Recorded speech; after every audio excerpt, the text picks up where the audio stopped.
Right, welcome to the lecture on the skeletal system. For anyone that has taken A&P, this will actually be quite simplistic. In fact, a lot of the structure is, but it's important to go back through, I think, nonetheless.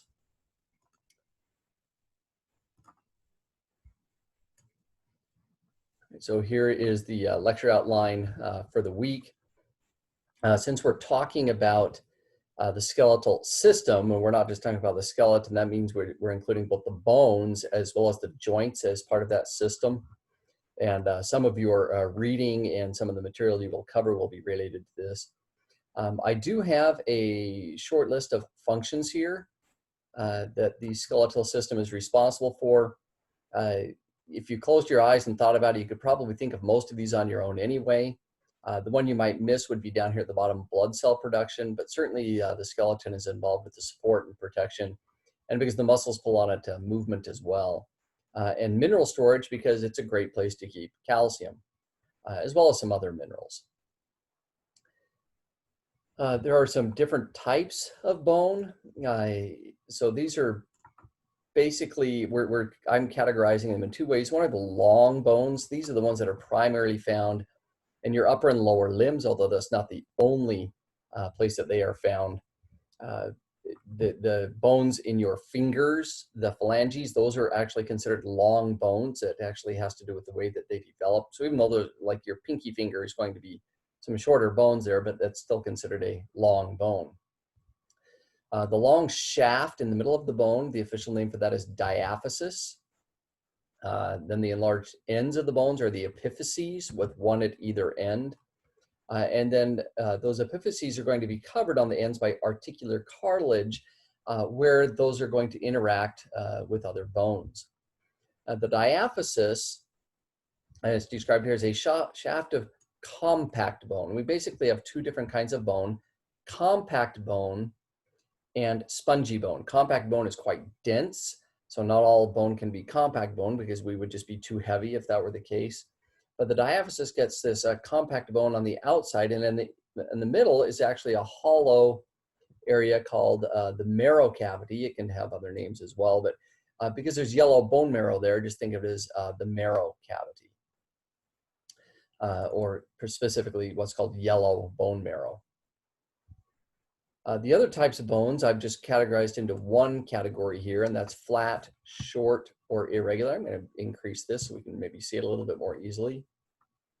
So think of all the other bones, the skull, the vertebrae, ribs, hips, anything that's odd shaped, anything that's flat, anything that's kind of round, those all get into this category. And these all have spongy bone on the inside to make it lighter, but then they're covered by compact bone on the outside to make it tough. And it makes it harder to break through that way because there's actually two layers that way. The spongy bone in flat bones, so think about the bones that surround your skull up here. The official name for that is called diplo, and that's what you actually find in the medical literature, and how they refer to that as the diplo. The spongy bone, a lot of the spaces in the spongy bone, because spongy bone is much like a sponge where there's hollow spaces in the middle. Those hollow spaces are filled with red bone marrow, and that's actually where we make all blood cells. They are all made in the red bone marrow. And it's red because 99% of blood cells are red blood cells, and so it's obviously quite thick and red because of that. This I've labeled parts of a bone. If you would have taken A&P, you would recognize this as we talk about cells and matrix when we talk about different tissues. So the cells themselves, there are 4 different kinds of cells.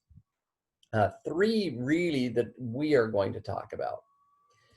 The first one are the osteoblasts, and these are the ones that secrete new matrix. We haven't defined the matrix yet, but think of it as everything else except the cells. What's outside the cells? Okay? And the osteoblasts are making that in bone. You should know that that's mostly calcium deposition, and we'll talk about that in a moment. Osteocytes, when the osteoblasts secrete the new matrix, eventually they get completely surrounded and they become osteocytes, and these are the stress sensors then that are found in bone. The other cell type we're going to mention are osteoclasts. These have the job to break down the matrix, so they break down the minerals in bone, pull them out and then they'll transfer them back over to the blood. So if you need to pull calcium out of the bone because you need it, because calcium is critical, then that's what we're going to do. Prior to aging, there's this balance, except during growth, right? But in adults, when you're fully grown, there's kind of a balance between osteoblast and osteoclast activity most of the time, right? In general, there's this balance, meaning that it's going to become imbalanced with aging, and we'll talk about some of the differences that occur. The matrix of bone, I said, is everything outside the cell, and those osteoblasts that make the matrix secrete both proteins, so there's a protein component of bone, and the minerals kind of form along the proteins. And so there's both mineral and protein then in the bone. And if you go find an old skeleton, it won't have any protein anymore because that's organic. It contains carbon, and those proteins have broken down over time. But the minerals still remain. The primary mineral that is found there is calcium phosphate. That's the important mineral in bone. Yes, there are other minerals, but this is probably 90%. So it's the vast majority of it. And the bone will mix the amount of protein with the amount of the calcium phosphate, and changing that in different ways can give the bone different properties. It can give it greater elasticity, so it can bend a little bit better, or it can give it better strength. And if you think of bones, they're slightly curved, and that means it gets more pressure on one side. So on one side, it's going to get a little bit more strength, and the other side that's stretching out is going to get a little bit more elasticity. So here's kind of what happens with bone as we age. That ratio between osteoblast activity, forming new bone, and osteoclast activity, breaking down bone, starts to change, and osteoclasts are more active. So more bone gets broken down. This can actually begin to happen about age 30. And of course, that's why weight-bearing exercise is important, because it helps to slow down this process. And what happens is there's decreased minerals then in the end relative to the amount of protein. And this causes more brittle bones. They become more likely to fracture over time. And this is the normal aging changes. We're not talking about osteoporosis here. This is a normal change with aging. The spongy bone becomes a little bit thinner, a little bit weaker. So if you think about the vertebrae or the head of the femur, these are places that are more commonly fractured, particularly with osteoporosis. But that's because they've lost a lot of this spongy bone. The cortical bone, and earlier I referred to this as compact bone, so I'm going to change that. You can change that in your notes. Compact bone decreases after age 40. So it doesn't start to decrease until a little bit later, but it does tend to decrease just a little bit. In women, menopause has dramatic effects. So men experience this, but women experience it more, even though it doesn't tell you in this slide. I'll tell you why in a moment.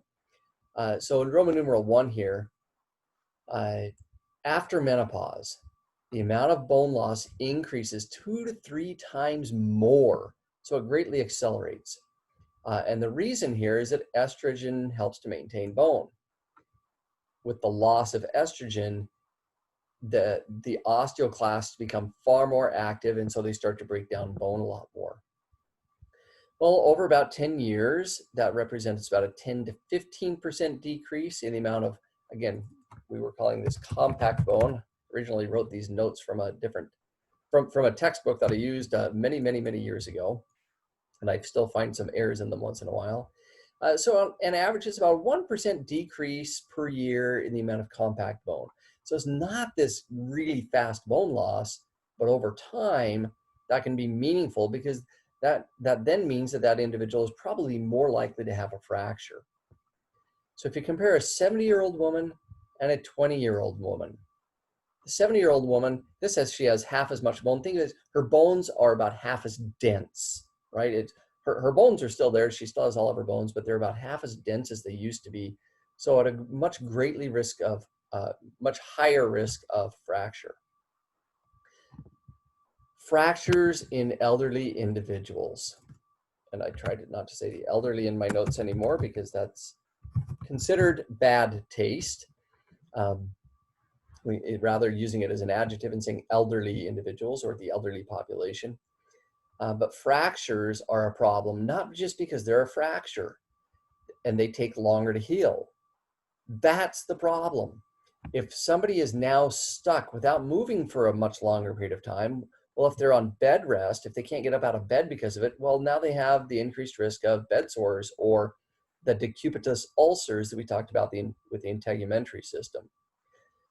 Inactivity raises the risk of blood clots because the blood is more slowly moving through all these areas. You have a higher risk of pneumonia, again, because the lungs are not working as much for breathing because they're less active. And if you're immobile, you lose even more bone, which increases risk further. And so it can actually be quite dangerous for older people to break bones because it can lead to a plethora of other problems over time. Excuse me there. So joints, and we're really just going to talk in this class about synovial joints. These are the major joints that you usually injure, the ones found in your limbs and so forth. And we're going to do the basic structure of these joints. And I will post a picture. In fact, I will take a note right now to make sure and do that. A picture of a synovial joint. The synovial joint is actually surrounded by a capsule. So you can imagine there's two bones coming together, and then there's this capsule that surrounds all of them, and this is a connective tissue capsule, and it partially holds them together, but there's other things that are helping as well. Inside of that capsule is the synovial cavity, and it's filled with fluid known as the synovial fluid. It's got the appearance and about the viscosity of raw egg white. And one of the main reasons is it actually has the same protein in it. Ligaments found at joints attach bone to bone. Tendons found at joints will attach muscle to bone. And all of these things help to provide structure to the bone, help to limit range of motion, help to provide stability to the joint. Some joints have menisci, or you might have heard of a meniscus. That's the singular term. There are two of these in each knee, although there are some found in other joints like the knee, shoulder, and jaw. Well, these menisci are actually just little cushions of cartilage that act like shock absorbers. So now there's two of them, one on each side of the knee, so that as you walk, those help to absorb a little bit of the shock. And the way that they're formed is that the outside of these menisci have really thick collagen fibers. They're really strong. And then on the inside, there's this jelly-like material. And of course, these can be ruptured and cause different problems. Most joints also contain bursae. These are little fluid-filled sacs. I like to think of them like some kind of a ball that the things can roll across, a ball bearing of some kind, if you will.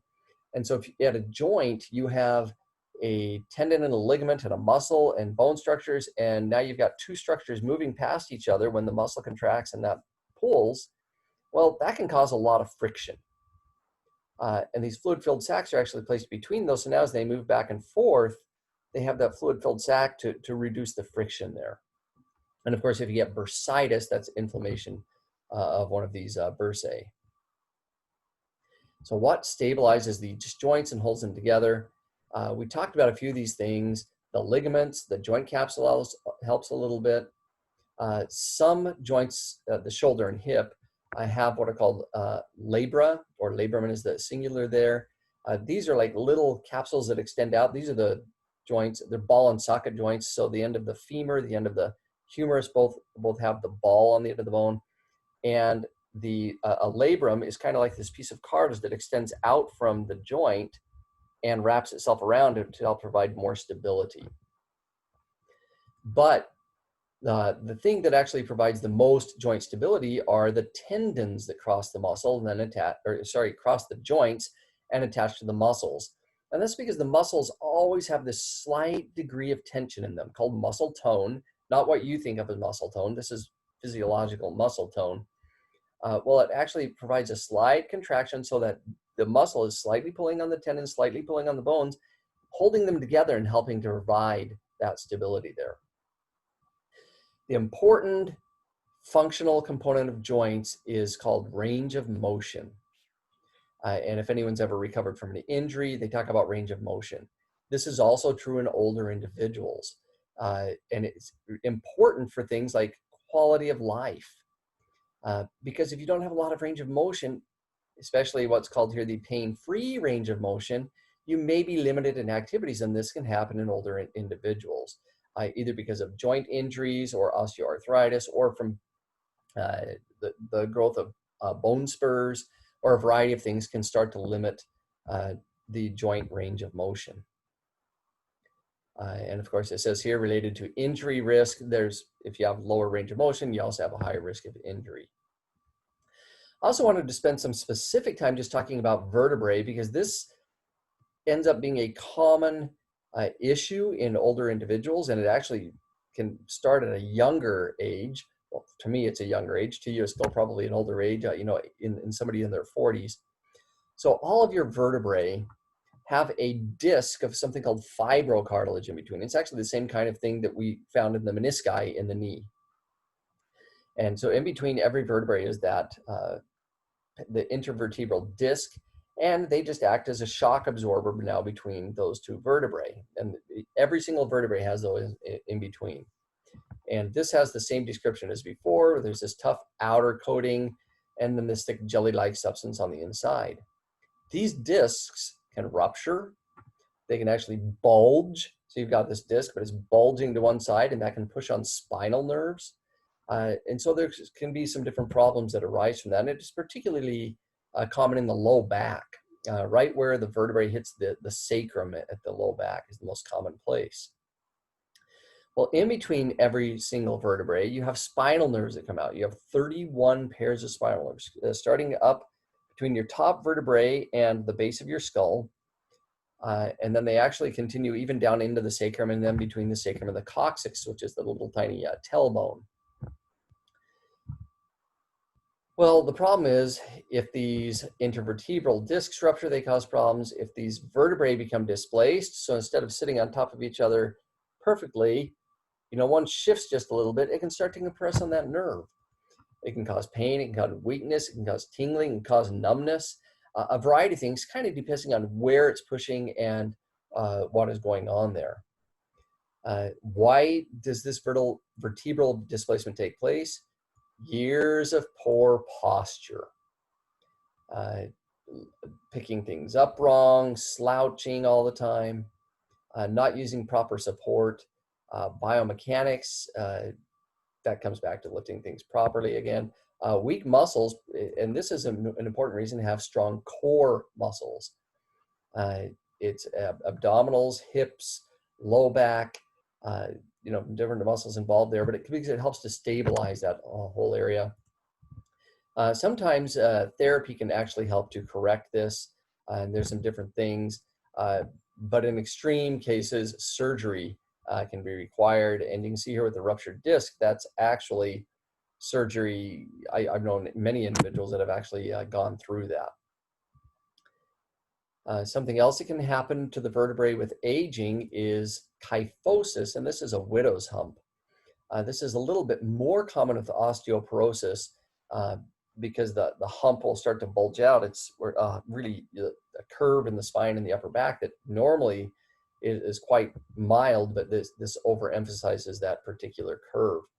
And that is, again, to break down some of the connective tissues and some weakness in that area.